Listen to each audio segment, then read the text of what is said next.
Hi, it's Diana Newen here from Trinity Health and Living. The topic of this video is actually going to be my views on empaths.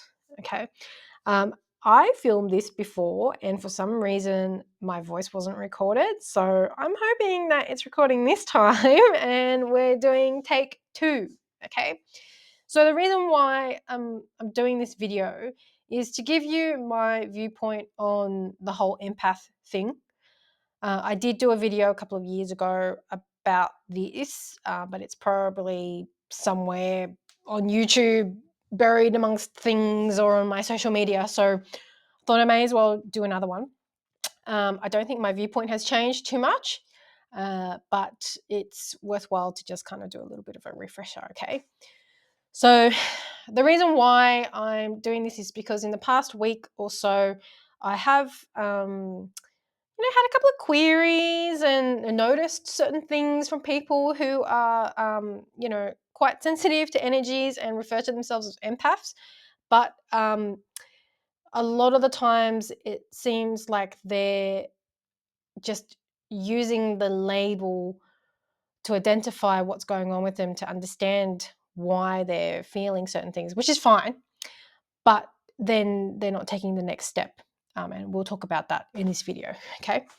So first off, let's start with the definition of empath, because it's important that you and I are on the same page when it comes to the definition. It doesn't then make sense for me to be talking about the word empath and you define it as something else, and you're listening to me going, what the hell are you talking about? Okay. So an empath is someone who can really feel what is going on with someone else. Literally, they are stepping in their shoes, someone else's shoes. Okay, so it can come out in many ways. You can literally be feeling the physical sensations that someone else is going through. Some therapists or some people might actually pick up on, say, back pain that someone else is going through, or weakness in joints or headaches or something like that. Other people can really feel the emotions that someone is going through, and other people might even be able to, I guess, feel or know thoughts of other people as well. Okay, so that's my definition of empath. Now, that's different to being sympathetic towards some people, because when you're sympathetic towards someone, you're not actually really stepping into their shoes. You're kind of that observer, and it's almost like you're coming up with, you feel for them, but you don't feel them, if that makes sense.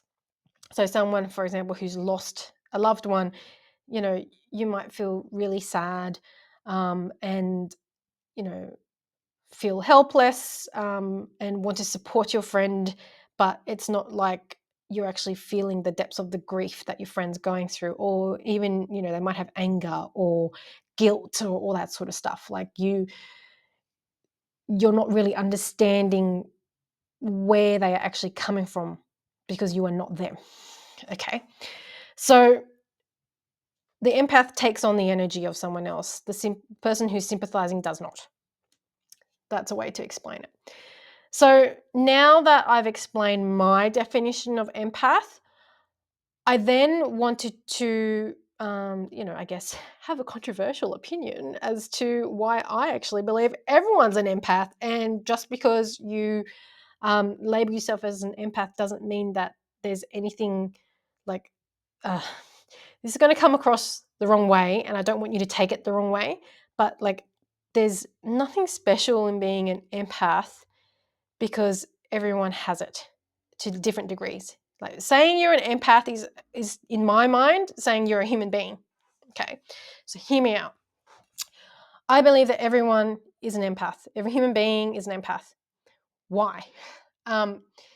Think about it. When we are a baby, we absorb everything from our surroundings, and especially that symbiotic relationship between the mother and the baby.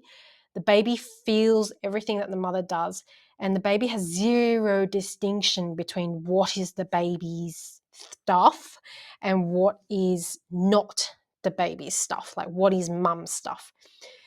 Think about it when, we listen to what other people say in terms of children are like sponges. They take in everything, you know, not just by observing. They take in our energy. They can feel what we feel. Sometimes, like, if they're um, angry, we got to check in and go, is the anger actually theirs or is it ours? Sort of thing. Kids, for the most part, are all empathetic, and it's only as we grow older, that society and the other beliefs and stuff come at us and suppress this gift that we already have, we innately have. Okay. The people who identify themselves as empaths now and can feel all this sort of stuff, you're probably more on the sensitive level of empathy or being an empath than some other people who have completely shut it down for whatever reason. Okay. But everyone has it. So now that we kind of now that I've established that position, that my belief is that everyone actually has this quality to themselves, they all have that quality of empath. It's the same with intuition. We all have it. We just need to understand it and know how it works for us, and then practice it, exercise the muscle. Okay? So now that you're an empath, great. So what do you do about it? Now, what I have seen is that people either go in one direction or the other. Okay, so the first direction is they go, I'm an empath, I'm really sensitive to energies, I take it on from other people, and I don't really know how to clear myself. And if I go into places which have a lot of people or areas of land where there's been a lot of stuff that's happened there, I take it on. So I just prefer to retreat and be in my little bubble, right? That's the first category. The second category is, okay, I know I'm sensitive. So how can I use this sensitivity to help me navigate my world? Because I don't want to miss out on anything. But obviously, if I'm going to an area or around certain people that aren't great, then how am I going to be able to handle that? What do I need to do? Okay. So I hope you can kind of sense the difference between the two. One, in my mind, is almost being the victim to the sensitivity, and the other one is being empowered by the sensitivity.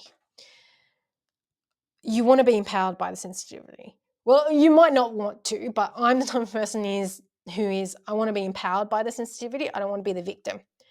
And in some cases, being the victim is really disempowering to yourself, because it stops you from doing what you want to do. And in some ways, if you are in that loop, you're also, I'm going to call it, and you probably won't like it, you're spiritually bypassing yourself. Understand why. Why is it that you feel like you're so consumed by all that sort of stuff?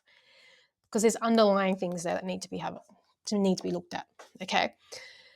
So anyway, so my answer, obviously, if you want to remain in the first category, by all means, do that if that works for you. So I'm going to talk more about the second category, just because that's kind of like where I am. And so I can kind of speak a little bit about my experience, but also my opinion on it. Okay.